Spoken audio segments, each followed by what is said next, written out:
On the evening of September 7, 1945, at approximately 8:30 p.m., four Soviet embassy officials stood outside the Gouzenko apartment on Somerset Street in Ottawa, pounding on the door and demanding entry. Inside, 26-year-old cipher clerk Igor Sergeyevich Gouzenko held his 2-year-old son while his pregnant wife, Svetlana, pressed herself against the bedroom wall. Between them and the men outside was a wooden door, 109 stolen documents hidden in their apartment, and a decision that would trigger one of the Cold War's first major crises. 2 days earlier, on September 5th, at approximately 7:20 p.m., Gouzenko had walked out of the Soviet embassy on Charlotte Street, carrying those documents concealed beneath his shirt. The documents, classified cables, and internal memoranda detailing Soviet intelligence operations across North America, represented one of the most significant intelligence breaches in the early Cold War period. Gouzenko, who had worked at the embassy since June 1943 as a cipher clerk for the GRU, Soviet Military Intelligence, had spent 3 days carefully selecting documents he believed would prove to Western authorities the existence of a vast Soviet espionage network operating in Canada, the United States, and Britain.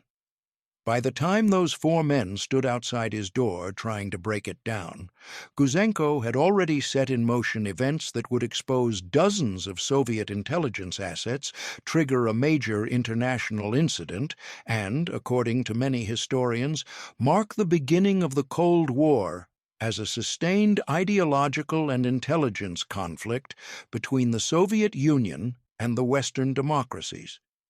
Before we continue with Igor Gouzenko's story, if you're interested in the hidden human cost of Cold War espionage and the documented cases that shaped history, make sure to subscribe and turn on notifications. We uncover these forgotten stories every week, bringing you the truth behind some of the era's most consequential secrets. Now, let's examine how an ordinary cipher clerk became one of the most significant defectors in Cold War history. Igor Gouzenko had not been an obvious candidate for defection. He was born on January 13, 1919, in the village of Rogachevo, approximately 150 miles south of Moscow, during the final years of the Russian Civil War. His father, Sergei, had been a carpenter and died when Igor was young. His mother, Maria, worked in a textile factory. Biographical records compiled after his defection indicate that Gouzenko had been an academically capable student with particular aptitude for mathematics and languages. He attended the Moscow Architectural Institute in the late 1930s, studying engineering and architectural design.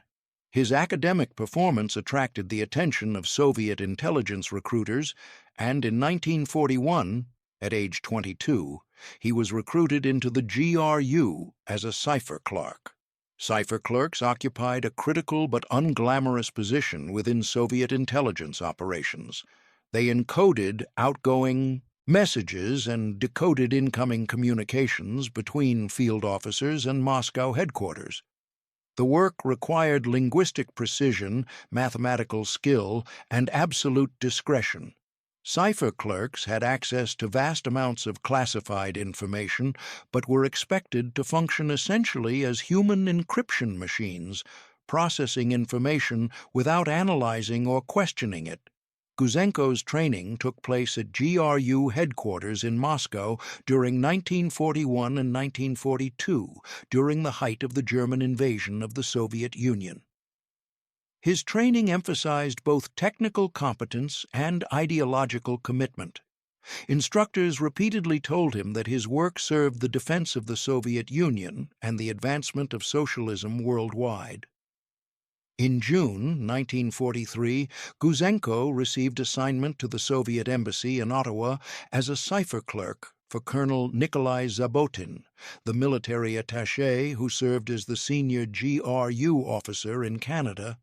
The posting was considered desirable within the GRU bureaucracy. Canada, as a Western ally during World War II, was not considered hostile territory in the way that Germany or Japan were.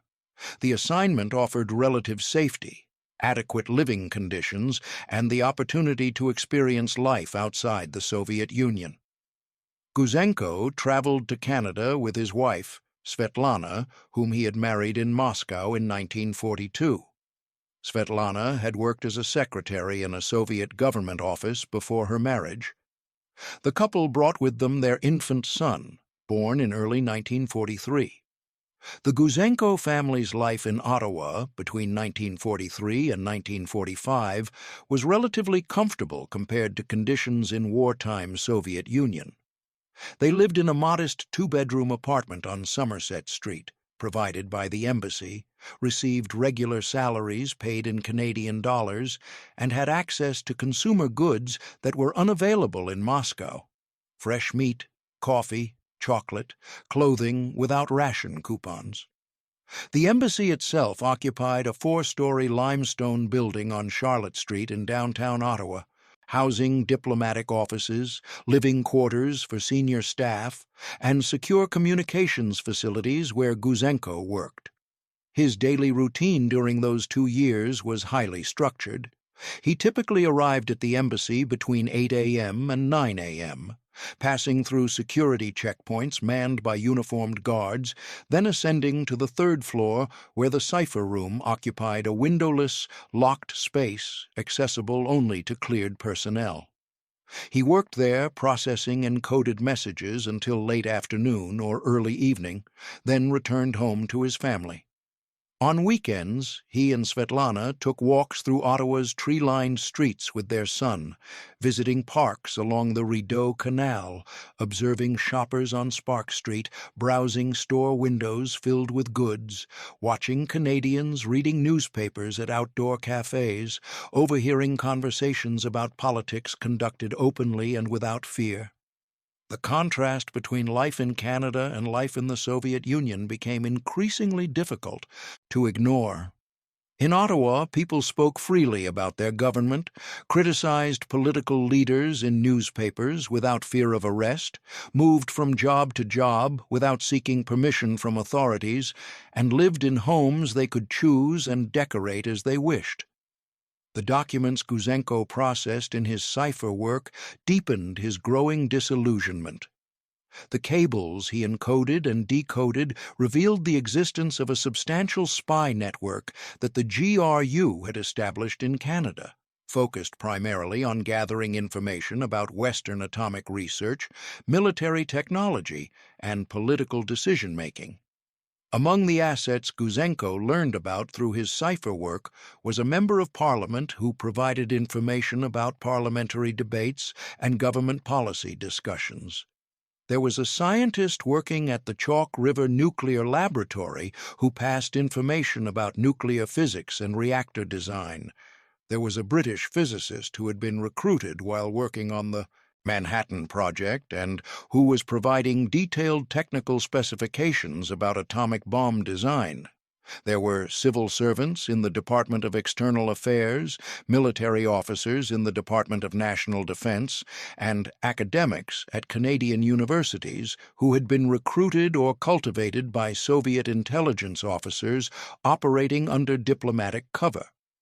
The cables documented dozens of intelligence assets operating across Canada with connections to similar networks in the United States and Britain. The scale and scope of these operations troubled Gouzenko. Canada and the Soviet Union were wartime allies in 1943, 1944, and 1945, fighting together against Nazi Germany. Yet the information being collected by Soviet intelligence was not information necessary for the defense of the Soviet Union against Germany. Instead, it focused on Canada's and America's most sensitive military and scientific programs, information that could only be useful in a future conflict between the Soviet Union and its current allies. This realization, combined with his growing appreciation for the freedoms that ordinary Canadians enjoyed, led him to begin contemplating the possibility of defection. The decision to defect was not sudden. Gouzenko spent much of 1944 and early 1945 wrestling with the choice. Three factors complicated the decision. First, defection would mean abandoning his family in the Soviet Union, his mother, siblings, and extended relatives, who would almost certainly face severe consequences once Soviet authorities learned of his betrayal. Second, defection meant becoming a traitor to the country of his birth, violating oaths he had taken, and betraying colleagues who trusted him. Third, there was no guarantee that Canadian authorities would believe him or protect him. Two developments in the summer of 1945 proved decisive. The first was notification in late August that his tour of duty in Ottawa was ending and that he, Svetlana, and their children would be returning to Moscow in mid-September.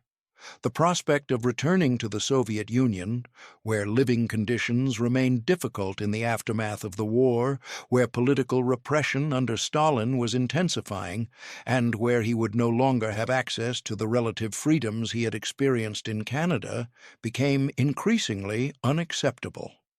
The second factor was the birth of his second child, a daughter, on August 10, 1945. The realization that he would be raising both children in the Soviet system, with all its limitations and dangers, strengthened his resolve to remain in Canada. On September 2, 1945, 3 days before his eventual defection, Gouzenko began selecting documents from the embassy's cipher room that he believed would provide the most compelling evidence of Soviet espionage activities. He had to be extremely careful. The cipher room was secure, with limited access and regular inspections by security officers.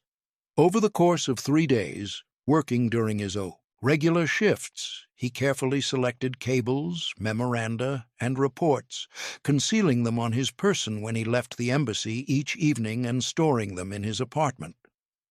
By September 5th, he had accumulated 109 documents that detailed Soviet intelligence operations, identified specific assets and handlers, described communication protocols, and outlined the organizational structure of the GRU network in Canada. On the evening of September 5, 1945, Gouzenko completed his shift at the embassy, said goodnight to the guards at the entrance, and walked out with the final batch of documents concealed beneath his shirt and jacket. His hands shook as he walked the several blocks from Charlotte Street to Somerset Street. He expected at any moment to hear someone shouting behind him, to feel a hand on his shoulder, to be arrested and returned to the embassy. But nothing happened. He reached his apartment safely, where Svetlana was waiting with their children. What happened over the next 36 hours represents one of the more remarkable and frustrating episodes in intelligence history. Gouzenko, believing that Canadian authorities would immediately recognize the significance of his information, spent September 6th attempting to deliver his documents to government officials. His first stop, on the morning of September 6th at approximately 9:15 a.m., was the offices of the Ottawa Journal, a local newspaper housed in a brick building on Queen Street. Gouzenko walked into the newspaper's reception area, carrying a briefcase containing the documents, and asked to speak with an editor. The receptionist directed him to the night editor, who was still on duty from the previous evening's shift. Gouzenko explained in his Russian-accented English that he was a Soviet cipher clerk who wished to defect and had documents proving Soviet espionage in Canada. The editor listened with what Gouzenko later described as polite but obvious skepticism. The story seemed implausible. Soviet spies, stolen documents, a defecting embassy employee. The editor suggested that Gouzenko take his information to the Royal Canadian Mounted Police or to government officials. Gouzenko left the newspaper office and went directly to the Department of Justice, located in the Justice Building on Wellington Street. He approached the marble reception desk in the high-ceilinged lobby, his footsteps echoing on the polished floor. He explained to the receptionist that he needed to speak with someone about important government matters. The receptionist, a middle-aged woman in a dark dress, looked up from her typewriter and asked what the matter concerned. Gouzenko, mindful of the need for secrecy, but desperate to convey the urgency of his situation, said that he had information about espionage. The receptionist appeared confused and suggested that Gouzenko go to the RCMP. Gouzenko asked to speak with the Minister of Justice. The receptionist said that was not possible without an appointment. Frustrated, Gouzenko then went to the offices of the Ottawa Citizen, another local newspaper located on Bank Street. He explained his situation to a reporter, showing some of the documents as evidence of their authenticity: cables with classified markings, communications in Russian with official seals. The reporter appeared interested but uncertain about how to proceed. He suggested that Gouzenko contact the RCMP and promised to look into the matter. By late afternoon on September 6th, Gouzenko was becoming increasingly desperate. He had now spent an entire day attempting to defect and had not secured any protection or even serious interest from Canadian authorities or media. He returned to his apartment, where Svetlana was becoming increasingly anxious about their situation. Gouzenko decided to try once more, this time going directly to the office of the Crown Attorney, the chief prosecutor in the Ottawa area. The Crown Attorney's office was located in the Carleton County courthouse on Nicholas Street. By the time Gouzenko arrived in the early evening, the office was closed. A security guard told him to return the next day. September 7, 1945, was a Friday, and Canadian government offices operated on reduced schedules as staff prepared for the weekend. Gouzenko returned to the Crown Attorney's office early in the morning and was eventually granted a brief meeting with a staff attorney named Fernanda Coulson. Gouzenko explained his situation, that he was a Soviet cipher clerk seeking asylum, and that he had documents proving Soviet espionage operations in Canada. Coulson listened, but appeared uncertain about the proper procedure. She suggested that Gouzenko should contact the RCMP, and offered to make a phone call on his behalf. The call was made, but the RCMP officer, Coulson, spoke with indicated that they could not act without clear evidence and without authorization from higher authorities. Coulson advised Gouzenko to return on Monday when senior officials would be available. Gouzenko was now facing a critical problem. September 7th was the last day before the weekend, and he had still not secured protection. By Friday afternoon at the Soviet Embassy on Charlotte Street, Colonel Zabotin discovered that Gouzenko had not reported for work for 2 days. Within hours, Zabotin discovered that 109 documents were missing from the cipher room: cables, memoranda, reports, all classified, all potentially catastrophic if they reached Western intelligence. Zabotin immediately convened an emergency meeting of senior embassy staff. The implications were staggering. The documents contained operational details that could expose not just Canadian assets, but Soviet intelligence operations across North America. Zabotin faced probable recall to Moscow and severe punishment for the security breach that had occurred under his command. He ordered immediate action to locate Gouzenko and recover the documents. Within 2 hours, Soviet Embassy security personnel had determined Gouzenko's address on Somerset Street. 4 men, 2 embassy security officers and 2 GRU operatives, were dispatched to the apartment building with instructions to retrieve the documents by any means necessary. On the evening of September 7th, at approximately 8:30 p.m., they arrived and climbed the stairs to the 2nd floor. They knocked loudly on the door, and when no one answered, began pounding and shouting. Inside the apartment, the Gouzenko family did not respond. Svetlana held their 2 children in the bedroom while Igor stood near the door, listening to the shouting in Russian, the demands that he open the door and return embassy property.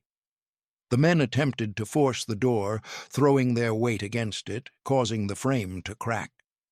The commotion drew the attention of Harold Maine, a Canadian Air Force sergeant and wartime veteran who lived in an adjacent apartment. Maine, still wearing his uniform from his shift at the RCAF base, came out and confronted the four men in the hallway, asking what they were doing. The men, their Russian accents heavy, claimed they were embassy officials retrieving property from a former employee. Maine, sensing that something was wrong, the violence of their attempts to break the door, their evasive answers, told them to leave.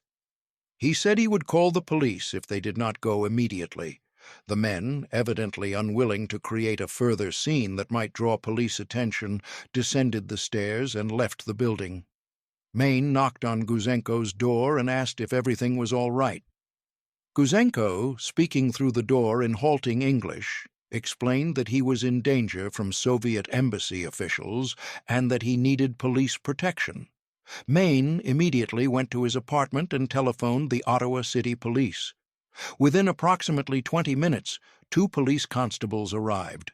They spoke with Gouzenko through the door, and he explained his situation, that he was a Soviet cipher clerk seeking asylum, that he had taken documents proving Soviet espionage, and that embassy officials had just tried to break into his apartment. The officers, recognizing that the situation was beyond municipal police authority, contacted their superiors, who in turn contacted the RCMP. It was now late evening on Friday, September 7th. The RCMP officers who arrived at Gouzenko's apartment building in the early morning hours of September 8th included Inspector John Leopold and Constable Thomas Walsh. They interviewed Gouzenko in his apartment, examined some of the documents he had taken, and recognized immediately the significance of what they were seeing. Soviet intelligence cables, written in Russian but clearly marked as classified communications, detailing operations and identifying assets by code name and, in some cases, by true name. The officers contacted senior RCMP officials who authorized protective custody for the Gouzenko family. The Gouzenko family was moved early, on Saturday morning, September 8th, to a secure location, a private residence in Rockcliffe Park, a wealthy suburb of Ottawa, where RCMP officers could maintain surveillance and protection. Over the course of the next several days, senior Canadian government officials, including Prime Minister William Lyon Mackenzie King, were briefed on Gouzenko's defection and the contents of the documents he had provided. Prime Minister King's reaction to the Gouzenko case was complicated by several factors. Canada and the Soviet Union were still wartime allies in September 1945. World War II in Europe had ended only 4 months earlier, and the war in the Pacific had just concluded in mid-August with Japan's surrender. The alliance between the Western democracies and the Soviet Union, forged out of necessity in the fight against Nazi Germany, was strained but had not yet officially fractured. King was concerned about the diplomatic and political consequences of publicly acknowledging that the Soviet Union had been conducting extensive espionage operations in Canada. He was also concerned about the reliability of Gouzenko's information and whether it might be part of a Soviet provocation. King's diary entries from early September 1945, declassified decades later, reveal his anxiety about the situation and his desire to avoid precipitating an international crisis. Between September 8th and early October 1945, RCMP officers conducted extensive debriefing sessions with Gouzenko. These sessions took place in secure locations with translators and intelligence analysts present. Gouzenko went through each of the 109 documents, explaining their context, identifying the individuals mentioned in them, and describing the operational procedures and organizational structure of the GRU network in Canada. The documents revealed the existence of at least 18 Soviet intelligence assets operating in Canada at senior levels of government, science, and military, with connections to additional assets in the United States and Britain. One of the most significant revelations concerned a British physicist named Alan Nunn May, codenamed Alec in Soviet communications. May had been working at the Montreal Laboratory, a Canadian facility conducting atomic research as part of the broader Allied nuclear weapons program. The documents showed that May had been providing Soviet intelligence with information about atomic physics, including samples of enriched uranium-235 and uranium-233. The cables detailed meetings between May and his GRU handler in Montreal, described the information he provided about nuclear reactor design and plutonium production, and outlined payment arrangements. The revelation that Soviet intelligence had successfully penetrated the Western atomic research program and had obtained detailed information about nuclear weapons development would have profound implications for post-war security policy. Another significant asset identified in Gouzenko's documents was Fred Rose, a member of Parliament representing the Montreal constituency of Cartier. Rose, according to the documents, had been recruited by Soviet intelligence years earlier and had been providing information about parliamentary debates, government policy discussions, and political developments in Canada. The revelation that a sitting member of Parliament had been working as a Soviet intelligence asset represented a major scandal. The documents also identified Raymond Boyer, a McGill University chemistry professor who had provided information about explosives research, and David Sugar, a naval research scientist who had passed information about anti-submarine technology. As RCMP and Canadian intelligence officials analyzed Gouzenko's documents throughout September and October 1945, it became clear that the information he had provided was authentic and represented a genuine intelligence breakthrough. The question was how to proceed. Publicly acknowledging the extent of Soviet espionage would require diplomatic action against the Soviet Union, including the expulsion of embassy officials and potentially the arrest and prosecution of Canadian citizens who had been acting as Soviet assets. Prime Minister King consulted with British Prime Minister Clement Attlee and with senior American officials about how to handle the situation. British officials were particularly concerned about Alan Nunn May, who was a British subject, and about the broader implications for security at British atomic research facilities. American officials were concerned about the extent to which Soviet intelligence might have penetrated American atomic research and military programs.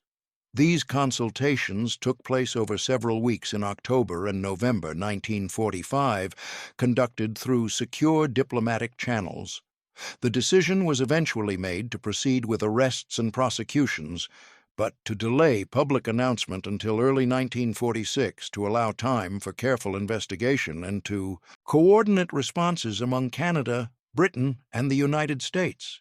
During this period, the Gouzenko family remained in protective custody. Igor continued to provide detailed testimony and to help analysts understand the full scope of the documents he had provided. He was paid a modest monthly stipend by the Canadian government to support his family during the debriefing process. On February 5, 1946, nearly 5 months after Gouzenko's defection, the Canadian government made public the existence of a Soviet espionage network in Canada. Prime Minister King announced the establishment of a royal commission to investigate the matter. The announcement made international headlines and sent shockwaves through Western governments and intelligence agencies.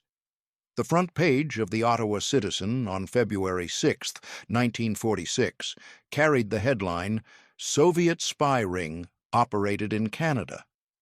The Soviet Union vehemently denied the allegations, with the Soviet news agency TASS calling them slanderous, fabrications designed to undermine Soviet-Canadian relations. Within days of the public announcement, arrests began. On February 15, 1946, RCMP officers executed coordinated arrests of 13 individuals identified in Gouzenko's documents.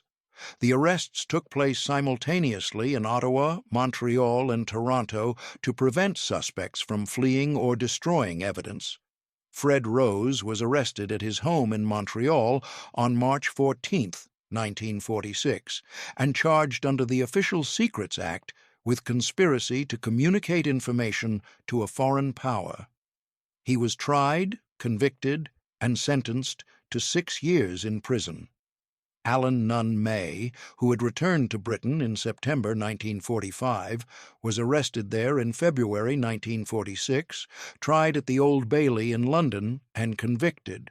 He received a 10-year prison sentence and served approximately 6.5 years before being released in 1952. Over the course of 1946 and 1947, 18 individuals in Canada were arrested and prosecuted based on information from Gouzenko's documents and subsequent investigations. 10 were convicted and received prison sentences ranging from 2 to 6 years. Several others were dismissed from government positions or military service without criminal charges due to insufficient evidence to secure convictions, but sufficient evidence to revoke their security clearances.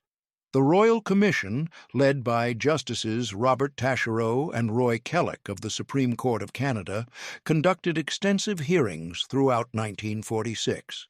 The Commission heard testimony from more than 100 witnesses, reviewed thousands of pages of documents, and produced a comprehensive report of more than 700 pages documenting Soviet espionage activities in Canada. The report, published in stages throughout 1946, provided the first comprehensive public account of how Soviet intelligence operations functioned in Western countries. The recruitment techniques that exploited ideological sympathies, the communication protocols that used dead drops and coded messages, the compartmentalization that protected networks from comprehensive exposure, and the identities of both handlers and assets. For Igor Gouzenko and his family, the consequences of his defection were profound and permanent. The Soviet Union immediately declared Gouzenko a traitor and sentenced him to death in absentia. Soviet intelligence officers received instructions to locate Gouzenko and either kill him or arrange for his kidnapping and return to the Soviet Union for trial and execution. This threat was not theoretical. The RCMP had credible intelligence throughout the late 1940s and 1950s that Soviet agents were attempting to locate Gouzenko and his family. In Moscow, the consequences for Gouzenko's relatives were immediate. His mother, Maria, was interrogated by state security officials. His siblings lost their jobs. One brother was sent to a labor camp in Siberia for 5 years. The message was clear. Defection carried consequences that extended beyond the individual traitor to everyone connected to him. In response to this ongoing threat, Canadian authorities implemented extraordinary security measures. The Gouzenko family was relocated multiple times to different safe houses across Ontario. They were given new identities with false names and fabricated backgrounds. Igor received Canadian citizenship in 1948 under his assumed name. The family eventually settled in a location believed to be in rural Ontario, possibly near Mississauga or in the surrounding countryside, where they lived under RCMP protection with minimal contact with the outside world. The exact location was known only to a small number of RCMP officers and senior government officials. The psychological and emotional impact on the family was severe. Svetlana Gouzenko found herself living in a foreign country where she could not speak the language fluently, isolated from any social network, unable to contact her family in the Soviet Union, and living under constant threat of assassination. She spent her days caring for her children in a small house far from the city, watching for any unfamiliar vehicles on the road, questioning any unexpected visitors, never fully relaxing. Their children would grow up knowing that their father was a target for assassination and that their family lived under constant surveillance and protection. Igor Gouzenko spent the rest of his life under this protection. In the early 1950s, Canadian authorities determined that it was safe enough for Gouzenko to give occasional interviews and public appearances, though always with his face concealed. The most famous images of Gouzenko from this period show him wearing a white pillowcase or cloth hood over his head with rough holes cut for his eyes, a surreal sight that emphasized the bizarre and tragic circumstances of his life. He gave several television interviews wearing this hood, appearing on programs including CBC's Close-Up in 1954 and various American news programs, speaking in accented English about Soviet espionage, the dangers of communism, and his reasons for defecting. Gouzenko wrote a memoir titled "This Was My Choice," published in 1948 by E.P. Dutton in the United States and by J.M. Dent in Canada. The book provided a detailed account of his life, his work for Soviet intelligence, his decision to defect, and his experiences in Canada. The book was published under his true name, but with security precautions in place. No photographs, no details about his current location, no identifying information that might help Soviet agents locate him. The memoir became an international bestseller and was translated into multiple languages. He also wrote a novel titled The Fall of a Titan, published in 1954, which was a fictionalized account of life in Stalin's Soviet Union. The novel won the Governor-General's Literary Award, one of Canada's most prestigious literary honors, which came with a cash prize. The novel's success provided some financial stability for the family and allowed Gouzenko to feel that he had accomplished something beyond his role as an informant and witness. Throughout the 1950s, 1960s, and 1970s, Gouzenko lived quietly in Ontario under RCMP protection. He gave occasional interviews to journalists and historians, always with his identity concealed. He testified before government committees investigating Soviet espionage, appearing in closed sessions where his identity was shielded from public disclosure. He became, in many ways, a living symbol of the Cold War, a defector who had exposed Soviet operations but who could never live normally, who had saved his family from life in the Soviet Union but had condemned them to life in hiding, who had acted according to his conscience but had become a prisoner of his own choice.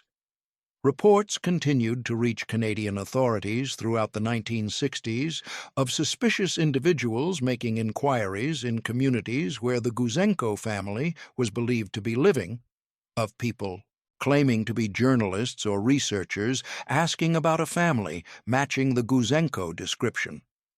The RCMP maintained protective surveillance and continued to treat the threat seriously. This meant that the Gouzenko family continued to live with severe restrictions, unable to travel freely outside their immediate area, unable to have normal relationships with neighbors or co-workers who might ask questions about their background, unable to participate fully in Canadian society. Svetlana Gouzenko bore much of this burden. She raised her children under these extraordinary circumstances, managing the household while her husband was frequently away giving interviews or testimony, dealing with the isolation of living in rural Ontario with limited social contact, and constantly aware that her family's safety depended on maintaining strict security protocols. She learned English gradually, never losing her Russian accent, never fully comfortable in the language. She maintained a garden, canned vegetables for the winter, sewed clothes for her children, and created as normal a home as possible within the constraints of their situation. In interviews Gouzenko gave years later, he spoke of his wife's strength and resilience, her ability to adapt to circumstances she had never chosen, her dedication to their children despite the difficulties. The Gouzenko children grew up knowing that they were different from other children, but not fully understanding why until they were older. They attended local schools under their assumed names. They were instructed never to discuss their father's work or their family's background. They learned to be evasive when friends asked where their parents came from or why their parents spoke with accents. When asked about their father's occupation, they gave vague answers. He was a writer. He worked from home. In interviews given decades later, after the Cold War had ended and security restrictions had eased somewhat, the Gouzenko children described considerable confusion and anxiety about their identity during their childhood and adolescence. They were Canadians with Russian heritage, living under assumed names, raised by parents who had lived through traumatic experiences that were rarely discussed in detail. They loved their father but also struggled with the consequences of his decision, a decision that had saved them from life in the Soviet Union but had also condemned them to a childhood of secrecy and isolation. In the 1970s, as Cold War tensions began to ease slightly with détente between the United States and the Soviet Union, and as the Soviet Union's attention shifted to other matters, the threat to Gouzenko diminished somewhat, though it never disappeared entirely. By this time, Gouzenko was in his 50s and in declining health. He suffered from heart problems, high blood pressure, and other medical issues related to stress and aging. The RCMP gradually reduced the level of active protection. Fewer officers maintaining direct surveillance, less frequent security checks, though protocols remained in place and the family continued to live under their assumed identities. Igor Gouzenko died on June 28, 1982, at the age of 63, in a hospital in Mississauga, Ontario. The cause of death was a heart attack. His death was not widely publicized until several days later, and even then, details about his final years and the location of his residence were kept confidential to protect his surviving family members. His obituary in the Toronto Star on June 30, 1982, ran under the headline, "Igor Gouzenko, Key Cold War Defector, Dies at 63."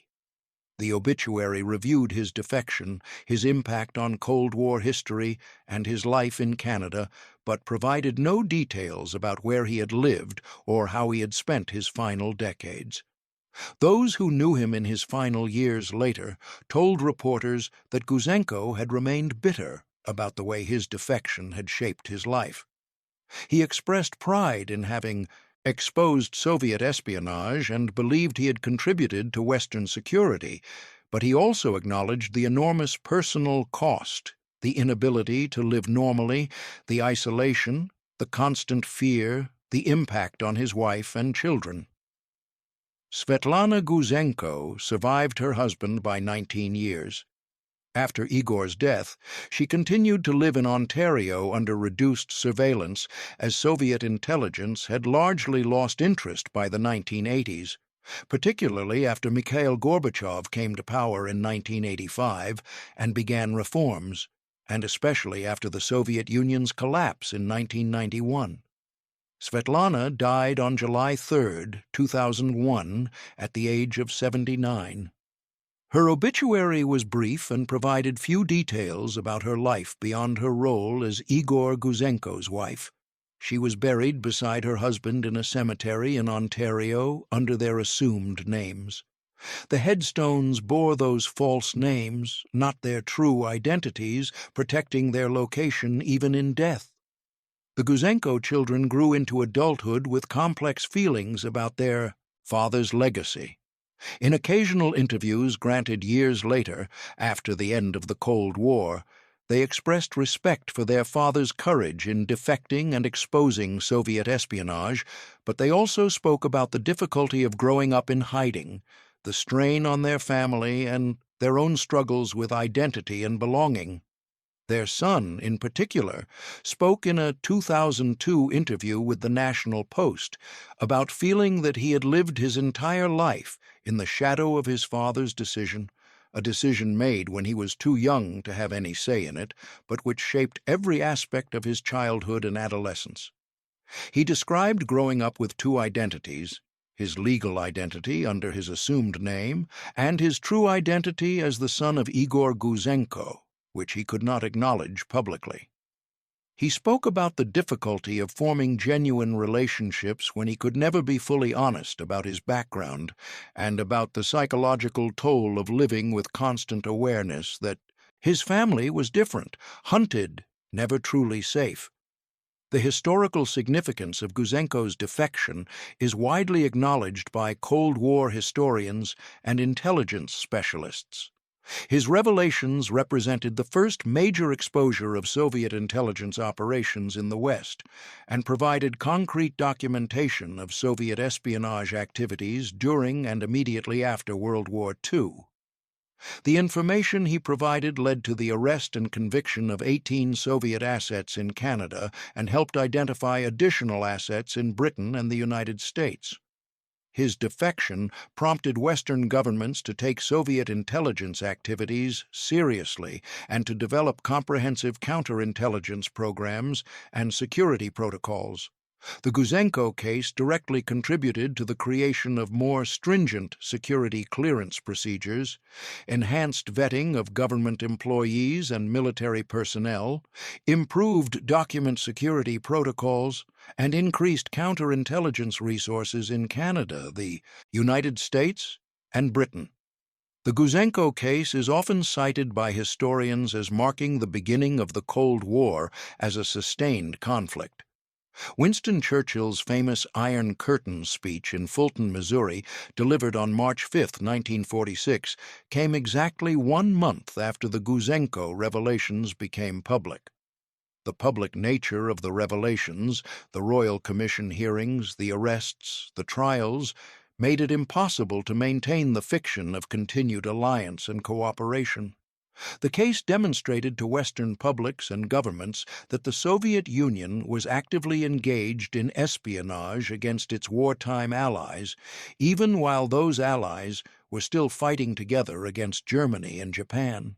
For intelligence historians, the Gouzenko case also highlighted significant problems in how Western governments handled defectors and intelligence information. Gouzenko had spent an entire day on September 6, 1945, attempting to defect and had been turned away or ignored by multiple Canadian government offices and newspapers. Had Soviet embassy officials been more efficient in their response, Gouzenko might have been captured and forcibly returned before Canadian authorities took him seriously. The case led to reforms in how intelligence services receive and evaluate information from potential defectors, including the establishment of dedicated defector reception protocols, 24-hour contact numbers for intelligence services, and clear procedures for government employees and journalists who might be approached by potential defectors. From a strategic and historical perspective, the information Gouzenko provided was valuable and consequential. It exposed espionage operations, led to prosecutions, and contributed to Western security policies during the Cold War. The revelations about Soviet penetration of the atomic research program influenced decisions about information sharing and security protocols that shaped nuclear weapons development for decades. But from a personal and human perspective, the cost was enormous. Gouzenko spent 37 years, more than half his life, living in hiding, under constant threat, unable to live normally or to provide his family with a normal life. His wife lived in isolation and fear for decades. His children grew up without stable identities or normal social connections. Igor Gouzenko made a choice in September 1945 based on his assessment of Soviet ideology, his experience of life in Canada, and his desire to provide a better future for his children. He believed that exposing Soviet espionage would serve the cause of freedom and democracy. He also believed, with less justification as events proved, that Canadian authorities would protect him and allow him to live freely. The first belief was arguably vindicated by history. Soviet communism eventually collapsed in 1991, and the democratic values he admired in Canada prevailed. The second belief was not vindicated. Gouzenko never lived freely again after his defection. The Soviet intelligence officers who attempted to recover Gouzenko and the documents he took were operating according to the logic of their system, that defectors were traitors who had to be punished, that classified information had to be recovered, that espionage operations had to be protected. From their perspective, Gouzenko's defection represented a catastrophic security breach that compromised dozens of assets and years of intelligence work. Their efforts to locate and eliminate Gouzenko were entirely consistent with Soviet intelligence doctrine and practice. Colonel Zabotin, who bore responsibility for the security failure, was recalled to Moscow in October 1945. He reportedly died in 1946, though circumstances of his death remain unclear.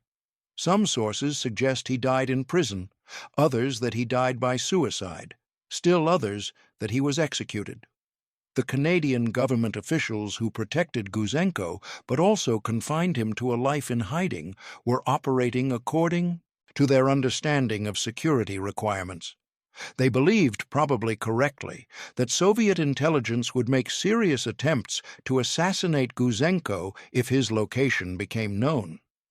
The protective measures they implemented, false identities, restricted movement, constant surveillance, were, from their perspective, necessary to keep Gouzenko and his family alive. They probably did not fully anticipate how corrosive and psychologically damaging those measures would be over decades. The broader question raised by the Gouzenko case concerns the relationship between individual moral choice and systemic structures. Gouzenko made an individual choice to defect because he believed it was the right thing to do.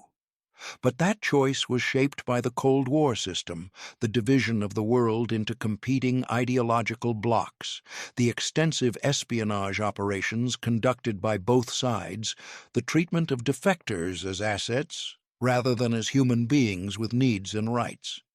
The very factors that made Gouzenko's defection valuable to Western intelligence, his access to classified information, his knowledge of Soviet operations, were the same factors that made his life afterward so difficult. The assets exposed by Gouzenko's documents faced their own consequences. Alan Nunn May served approximately 6.5 years of his 10-year prison sentence and was released in 1952. He emigrated to Ghana in 1961, where he taught physics at the University of Ghana for many years before retiring. He returned to Britain in 1978 and lived quietly in Cambridge until his death in 2003 at age 91. He never publicly expressed remorse for his espionage activities and apparently continued to believe that providing information to the Soviet Union had been justified by the goal of preventing Western monopoly on atomic weapons. Fred Rose served 6 years in prison, was released in 1951, and emigrated to Poland, where he lived the remainder of his life working as a journalist and translator. He died in 1983 at age 76, maintaining until his death that he had acted correctly in supporting the Soviet Union. The other Canadian citizens identified in Gouzenko's documents as Soviet assets faced varying consequences. 10 were convicted and imprisoned, several others were dismissed from government positions without criminal charges, and a few apparently were never formally charged, but lived under the cloud of suspicion for the rest of their lives. For these individuals and their families, as for Gouzenko and his family, the consequences of involvement in espionage, whether as informant or as asset, extended far beyond any legal punishment and affected their lives for decades. The families of the exposed assets also suffered. Children of convicted spies faced stigma and social isolation similar to what the Gouzenko children experienced. Spouses often faced financial hardship when primary earners were imprisoned, social ostracism from neighbors and former friends who learned of the espionage convictions, and the challenge of explaining to children and neighbors what had happened. The ripple effects of espionage and counterintelligence operations touched dozens or hundreds of people who had no direct involvement in any intelligence activities but who were connected by family relationships or employment to those who did. In the decades after Gouzenko's defection and death, historians and intelligence analysts have debated the long-term impact of his revelations. Some argue that the information he provided significantly enhanced Western security and counterintelligence capabilities at a critical moment in the early Cold War when Western governments were still uncertain about Soviet intentions and vulnerable to intelligence penetration. Others argue that the information, while valuable, did not fundamentally alter the trajectory of the Cold War, and that Soviet intelligence simply adapted its methods in response to Gouzenko's revelations, recruiting new assets, developing new communication protocols, and continuing operations with only temporary disruption. What is clear is that Gouzenko's defection had profound effects on the individuals directly involved and contributed to the climate of suspicion and paranoia that characterized the early Cold War period, including the loyalty investigations and security clearance reviews that affected thousands of government employees and scientists in Canada, the United States, and Britain during the late 1940s and 1950s. Igor Gouzenko was 26 years old when he walked out of the Soviet Embassy on Charlotte Street carrying 109 documents that would reshape Cold War intelligence. He was 63 when he died in a Mississauga hospital, his identity still concealed, his location still protected, his public appearances still requiring facial disguise. Between those two moments, between the choice for freedom and death in hiding, stretched 37 years of a life saved but never truly lived. The documents he stole exposed Soviet espionage and contributed to Western security, but they could not protect him from the consequences of his choice. He saved his children from life in the Soviet Union, but gave them instead a childhood of false names, hidden identities, and constant vigilance. He told the truth about Soviet operations but had to hide his face for the rest of his life. He chose freedom, but found himself imprisoned by that choice. In his final interview, given to a Canadian journalist in 1980, 2 years before his death, Gouzenko was asked whether he would make the same choice again, knowing what he knew about the consequences. He was silent for a long moment before answering, "I believed I was choosing freedom. I believed my children would have better lives. I believed the truth mattered. I still believe these things. But I did not understand the price. No one could understand the price until they had paid it. What is certain is that espionage, whether practiced by states or betrayed by defectors, exacts its price not in the dramatic moments of stolen documents and midnight escapes, but in the accumulated weight of years spent looking over one's shoulder, in children raised without real identities, in marriages strained by isolation and fear, in lives that can never be fully lived because they must always be protected. The Cold War was a conflict of ideologies and systems, but it was fought by and against individuals, and the casualties included not just those who died, but those who lived, protected and imprisoned, famous and anonymous, celebrated and isolated until the end of their lives. The photograph of Gouzenko in his white hood, seated in a simple chair, wearing a dark suit, his hands folded in his lap, his face completely obscured except for his eyes visible through rough holes in the white cloth, remains one of the most haunting images of the Cold War. It captured a truth about that conflict that armies and missiles could not convey, that the war between Ideological systems was ultimately a war of individuals making impossible choices, and that victory and defeat were measured not just in intelligence gathered or operations exposed, but in human lives, their possibilities, their limitations, their costs. The image was unsettling precisely because of its banality. A man in an ordinary room wearing an extraordinary mask, neither fully visible nor fully concealed, neither free nor imprisoned, existing in a liminal state between his past and his future, between the identity he had abandoned and the identity he could never fully claim.